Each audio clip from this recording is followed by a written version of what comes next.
السلام علیکم friends, welcome to my channel Islamic book tuber. آج کی ہماری بک ہے ہدایت کے چراغ، ٹاپک حضرت آدم علیہ السلام۔ تو چلیے سٹارٹ کرتے ہیں۔ بسم اللہ الرحمن الرحیم۔ تعارف: سیدنا آدم علیہ السلام موجودہ زمین کے سب سے پہلے انسان اور پہلے نبی و رسول ہیں۔ قرآن حکیم اور احادیث صحیحہ اس بارے میں ساخت ہیں کہ سیدنا آدم علیہ السلام سے پہلے اس زمین پر اور بھی کوئی مخلوق آباد تھی یا نہیں۔ اگرچہ سیدنا آدم علیہ السلام سے پہلے جنات کی پیدائش ہو چکی تھی اور ملائکۃ اللہ ان سے بھی پہلے وجود میں آ چکے تھے، لیکن یہ وضاحت نہیں ملتی کہ موجودہ زمین ان مخلوقات کا مسکن رہی ہو۔ اللہ تعالیٰ نے اپنے بندوں کے لیے وہی باتیں بیان کی ہیں جو بندوں کی ہدایت اور اصلاح کے لیے ضروری تھیں۔ ایسے مباحثوں و تحقیقات سے اعتراض فرمایا ہے جس میں نہ ان کے دنیا کا نفع ہے نہ آخرت کا۔ اس لیے ہمیں بھی ایسے ہی امور کی جانب توجہ دینا چاہیے جو ہمارے لیے نفع بخش ہوں۔ بالفرض سیدنا آدم علیہ السلام سے پہلے موجودہ زمین پر کوئی اور مخلوق آباد تھی، جیسا کہ طبقات الارض کے ماہرین کا خیال ہے۔ تاہم اس تحقیق سے ہمیں صرف انکشاف کی حد تک فائدہ حاصل ہوگا۔ ہمارا سلسلہ نسب جس ذات سے ہے وہ ذات گرامی سیدنا آدم علیہ السلام کی ہے، جن کا تذکرہ قرآن حکیم نے سب سے پہلے کیا اور بار بار کئی آیات میں بیان کیا ہے۔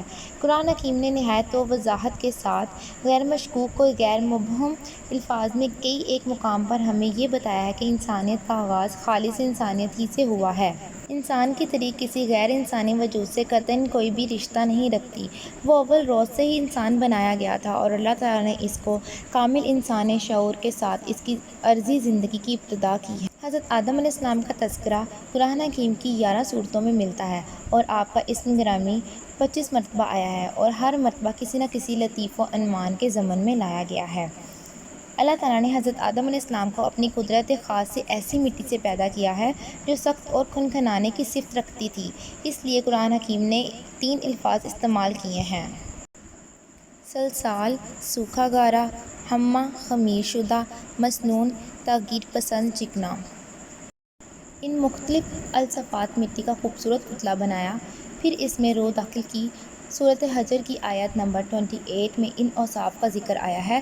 ترجمہ: اور یاد کرو اس موقع کو جب تمہارے رب نے فرشتوں سے کہا کہ میں خمیر شدہ مٹی کے سوکھے گارے سے ایک بشر پیدا کر رہا ہوں، یعنی پہلے گارے کو خوب خمیر کیا، اس میں بو آنے لگی، پھر وہ خشک ہو گیا اور خشک ہونے سے کھن کھن بولنے لگا، پھر اس خشک گارے سے آدم کا پتلا بنایا گیا۔ انسان حضرت آدم علیہ السلام کی پیدائش کی حقیقت جس طرح قرآن حکیم نے بیان کی ہے، نوع انسانی کی تاریخ کا یہ وہ نادر باب ہے جس کے معلوم ہونے کا اور کوئی دوسرا ذریعہ انسان کو میسر نہیں آ سکتا۔ تخلیق انسانی کے لیے اس آغاز کو تفصیلی کیفیت کے ساتھ سمجھنا انسانی عقل سے بالاتر ہے، کیونکہ حضرت آدم علیہ السلام اس طرح پیدا نہیں ہوئے جس طرح عام انسان پیدا ہوا کرتا ہے۔ اللہ تعالیٰ نے ان کی پیدائش کے مضمون میں واضح طور پر یہ کہا ہے کہ میں نے انہیں اپنی قدرت خاص سے پیدا کیا ہے۔ ان میں پیدائش کے وہ اسباب نہیں ہیں جو عام انسان کے لیے ضروری ہوتے ہیں، بلکہ اپنی قدرت خاص سے انہیں بنایا ہے۔ سورۃ صاد آیت نمبر 75 میں اس خصوصیت کو اس طرح بیان کیا گیا ہے۔ ترجمہ: اے ابلیس، تجھ کو کس بات نے روکا کہ تو سجدہ کرے اس مخلوق کو جس کو میں نے اپنے دونوں ہاتھوں سے بنایا ہے؟ اس لیے ہم اس حقیقت کا پوری طرح ادراک نہیں کر سکتے کہ مواد ارضی سے بشر کس طرح بنایا گیا اور اس کی صورت گیری کیوں کر ہوئی۔ اس لیے ہم انسان کی تخلیق کے بارے میں اس سے زیادہ اور کچھ نہیں کہہ سکتے۔ الغرض حضرت آدم علیہ السلام کا ان مختلف الصفات مٹی سے ایک خوبصورت پتلا بنایا گیا اور اس میں روح داخل کی گئی تو وہ گوشت پوست کے انسان ہو گئے اور عقل اور ہوش، قوت و ارادہ، دیکھنے، بولنے، سننے، سمجھنے، چلنے پھرنے کے اوصاف کے حامل بن گئے۔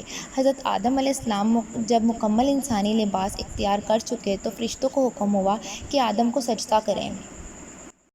تمام فرشتوں نے بلا توقف تعمیل کی۔ ابلیس جو جنات کی قسم سے تھا اور تعلیم و تربیت کے لیے فرشتوں میں رکھا گیا تھا، غرور و تکبر سے انکار کیا اور اپنی برتری کا اظہار کیا۔ اس پر اللہ تعالیٰ نے ذلت اور خواری کے ساتھ اس کو زمین پر اتار دیا۔ قرآنی مضمون: حضرت آدم علیہ السلام کی پیدائش کا ذکر، فرشتوں کو سجدہ کرنے کا حکم، ابلیس کا انکار۔ سورۃ الحجر کی آیت نمبر 26 سے 33 میں اس طرح بیان کیا گیا ہے۔ ترجمہ: اور ہم نے انسان کو بچتی ہوئی مٹی سے، جو کہ خمیر کیے ہوئے گارے کی بنی تھی، پیدا کیا، اور جنات کو آدم سے پہلے آگ سے، کہ وہ ایک گرم ہوا تھی، پیدا کر چکے تھے۔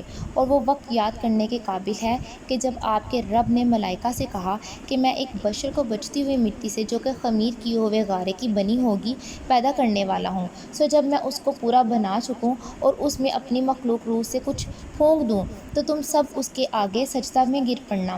چنانچہ تمام فرشتوں نے سجدہ کیا سوائے ابلیس کے، اس نے سجدہ کرنے والوں کا ساتھ دینے سے انکار کیا۔ اللہ تعالیٰ نے پوچھا، اے ابلیس، تجھے کیا ہوا کہ تو نے سجدہ کرنے والوں کا ساتھ نہ دیا؟ تو وہ کہنے لگا کہ میں ایسا نہیں کہ بشر کو سجدہ کروں جس کو آپ نے بچتی ہوئی مٹی سے، جو کہ سڑے ہوئے گارے کی بنی ہے، پیدا کیا ہے۔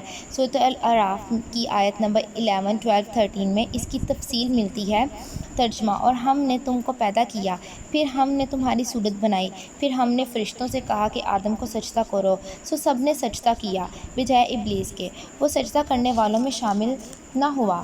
اللہ تعالیٰ نے فرمایا، تجھے کس چیز نے سجدہ کرنے سے روکا جبکہ میں نے تجھ کو حکم دیا تھا؟ بولا، میں اس سے بہتر ہوں کیونکہ تو نے مجھے آگ سے پیدا کیا ہے اور اس کو مٹی سے۔ فرمایا، تو آسمان سے اتر جا، تجھ کو کوئی حق نہیں حاصل کہ تو تکبر کرے آسمان میں رہ کر، لہٰذا نکل جا، بے شک تو ذلیلوں میں شمار ہونے لگا۔ سورۃ الکہف آیت نمبر 50۔